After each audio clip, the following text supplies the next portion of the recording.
Body language experts analyze Meghan Markle's relationship with the royal family. Is she as close with her new family as everyone thinks she is? A celebration is in order. It's been almost 1 month since Meghan Markle married her prince. The Duchess of Sussex is now a bona fide royal, especially after she joined Queen Elizabeth on a girls' trip to Cheshire on Thursday and had a giggle fest with her mother-in-law Camilla and celebrated her first trooping the colour with her new fam. And while everything seems just perfect, we talked to experts who analyzed different members of the royal family's body language and revealed what it says about their relationship with Meghan. Let's take a walk down the family tree, shall we? Meghan and Queen Elizabeth. During her first solo royal engagement with the Queen, Meghan was definitely trying to figure her way out. There was an uncertainty in her movements. Susan Constantine, human behavioral expert and author of The Complete Idiot's Guide to Reading Body Language, tells Good Housekeeping,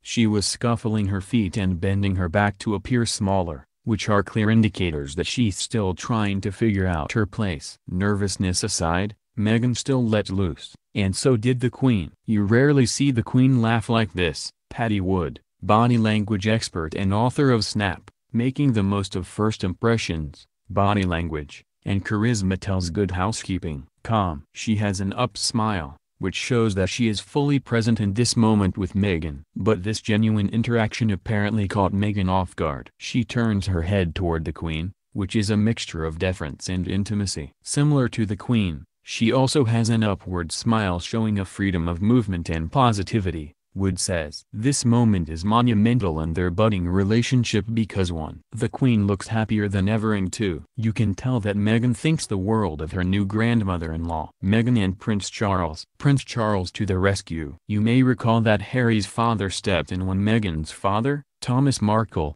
couldn't walk her down the aisle on her big day. While this was a significant moment in history, it was also a building block in Prince Charles and Meghan's growing relationship. Normally, Prince Charles is very neutral and subdued in his body language, explains Constantine. However, in this special moment, he shares a smile with Meghan and provides her the reassurance that she's seeking. After sharing this intimate moment, the two retreated to their more reserved ways at the Trooping the Colour. Meghan has a very cordial smile, as evident by her closed lips and raised cheeks, says Constantine. She's concealing her internal thoughts, likely nervousness, by keeping her emotions at bay. True to form, the Duchess is attentively listening to the Prince with direct eye contact and relaxed hand gestures. Meghan and Camilla. The two Duchesses share one major similarity: they both married into the royal family. While you might assume that might bring them closer, Constantine notes that the women appear to be in the midst of growing pains. At the birthday celebration,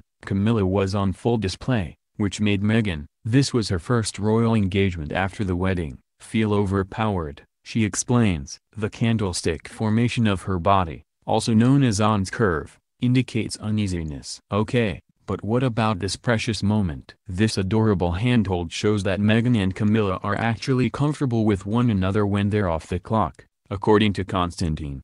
Meghan and Prince William. If there's anyone who knows Prince Harry, it's his brother. And William is clearly smitten with Meghan. The two of them are companions, says Constantine. They're clearly comfortable being connected, and in many ways, Prince William is acting as the protector. This was the first moment the world saw Meghan and her future brother-in-law interact on a personal level, and they didn't disappoint. Although the soon-to-be Duchess opened up to Prince William, Constantine says there was still a distance between them, physically and emotionally. Meghan isn't totally comfortable in this moment because her body and feet are in the ready stance, explains Constantine. Meghan and Kate Middleton. It's apparent that Meghan looks up to her new sister-in-law, don't we all? But interestingly enough, Constantine points out that Meghan might be a little intimidated by Kate. By touching her hair, Meghan is showing that she's a bit insecure and nervous around Kate, she says. At their first official joint engagement, Meghan and Kate were practically twins, blue dresses and all.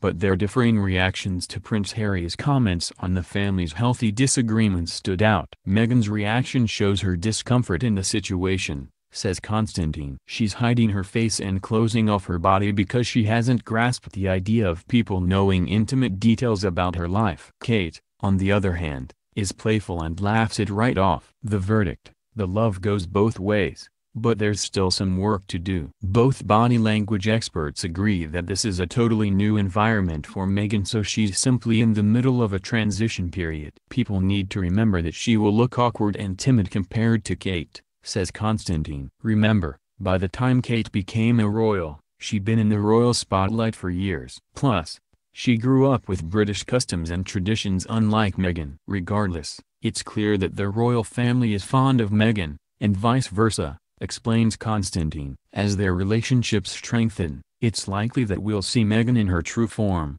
you know, the girl that makes a mean roast chicken and is a pro at calligraphy.